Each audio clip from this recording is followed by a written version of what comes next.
All right, we're here at my tiny indoor worm bin, and the last time we were in here, we were checking on our raw versus frozen banana. We did an update, I think it was about 5 days after we started it. So let's go ahead and look at that real quick. Let me go ahead and dig underneath, and we have a good portion of the raw banana left. It doesn't look like they've gotten inside there. And underneath, I'm seeing quite a bit of worms.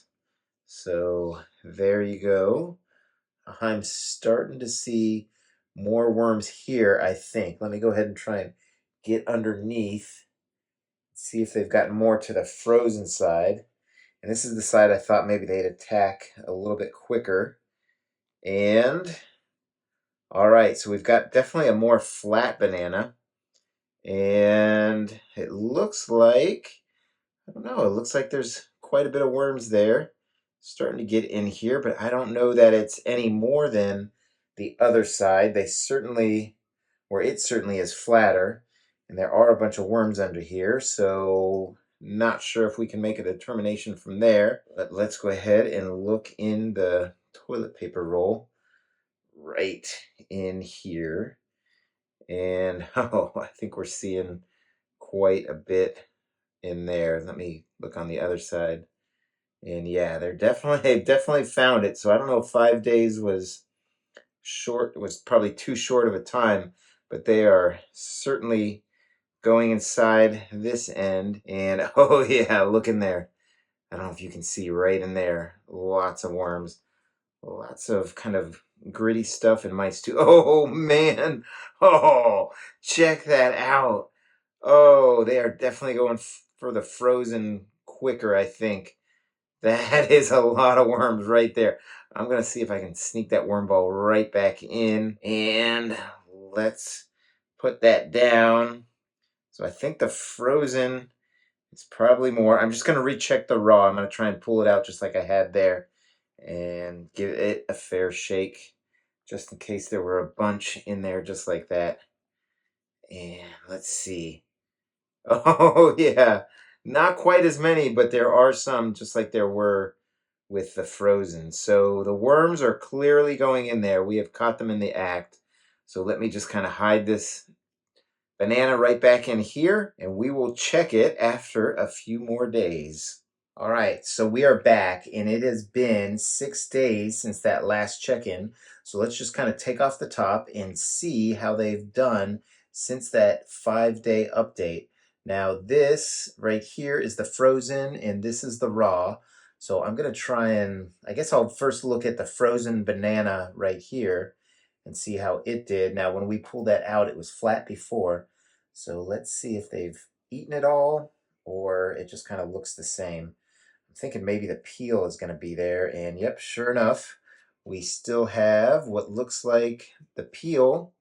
And let me open up the peel and see if they've gotten to the banana itself. They have whittled it down to this little piece of banana where there are just worms absolutely surrounding it. So, little baby banana worm ball. Okay, I think what I'm going to do is compare it to the raw one. Let's try and pull it out, and sure enough, same thing. We've got the peel, and let's see if they've eaten the whole banana. Oh, look at that. Okay, so another little worm ball, but clearly there is more raw banana in here than frozen banana.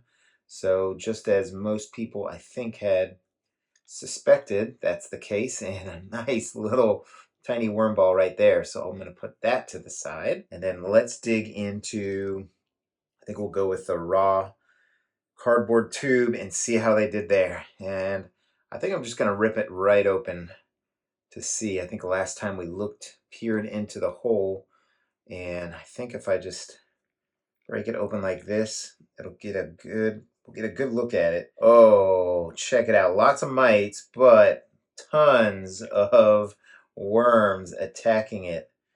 This is great. Let's look inside. And yep, lots of bananas still left in the raw ones. So looks like taking them a little bit longer in the tubes. Certainly they like to gather in there, but they're going to go ahead and take care of business on that. And let's look at the frozen one. And same thing, we're just going to rip it open and check it out. Again, lots of worms in the tube. They just love to hide in the tube. And oh yeah, lots of, well, just a little bit of mites. I mean, a lot of that stuff I think is grit, but let's go ahead and open inside and see if there's as much left. And I don't think so. It already feels less dense than that other one. And sure enough, this right here is less banana than that other one, the frozen one, or I'm sorry, the raw one. This is the frozen one. So lots of worms inside it, kind of taking care of business. So I think we've got a pretty clear winner here, and that is the frozen banana. Both the one inside the tube and the one outside the tube had more of the banana flesh gone. Now you can also see that the banana peel itself is going to take a lot longer than this flesh here. So what I'm going to do is I'm just going to aerate the bin, and then I'm going to set this all up, and I may put a little feeding in. I'll kind of decide as I dig around in here. Check out all these castings now. I mean, this bin is doing fantastic. Lots of castings, getting to the point where you can really see the worms and the castings aren't hiding it so much. So really proud of how this bin is progressing. It's doing really well. I think what I'm going to do now is I'm going to give a fast food feeding in here just a little bit because they need to concentrate on some of the slower food that we've got here. So as usual, we'll give them a little bit of bedding with every feeding, and this is just shredded cardboard that I have in here with a little bit of shredded paper. So let's go ahead and add some of this corn and the banana pieces. And I tell you what, as I was digging around, there are just so many worms in here. We started this particular round of this bin with 1,000 worms, and I think we are certainly over that population. There's just a lot going on in here for this tiny 3-gallon bin. I mean, this thing is really, really small. It's about the size of a shoebox. Now, over the next month, you'll see that this bin shrinks down really quickly. We are past the 50-50 mark of bedding to castings, but when you get to that point, then the castings come really quick, and they can get really closer together than these big pieces of cardboard, so your volume really goes down after you get into about the 3rd month of a bin's life. So here's some of the stuff we had in mind. We've got some strawberry tops, pepper tops. This is the last cucumber of the season that I just left in there too long, and you can see all the burrowing of a caterpillar, I think, that was in there. We've got some blackberries, and then we've got some lettuce stalk we'll put in. Not sure if I'll fit all this in here, but they will have this eaten in about 4 to 5 days. All right, so in this stuff goes in no particular order. Get the strawberries in there. These lettuce stalks are fantastic. In fact, I've been doing experiments both with this bin to see how fast things go, but with my vermi hut. It is a worm tower, and after about 5 days, the lettuce is completely gone. The peppers a little bit longer, but both of them fast foods. I think we're going to be able to fit it all in here. So perfect. Now it's a matter of, can I fit some of this bedding over the top? And I just got the tap on the top of the head, which means I forgot something, and that is the amendments. I'm sorry. I Oh, had to do it quick.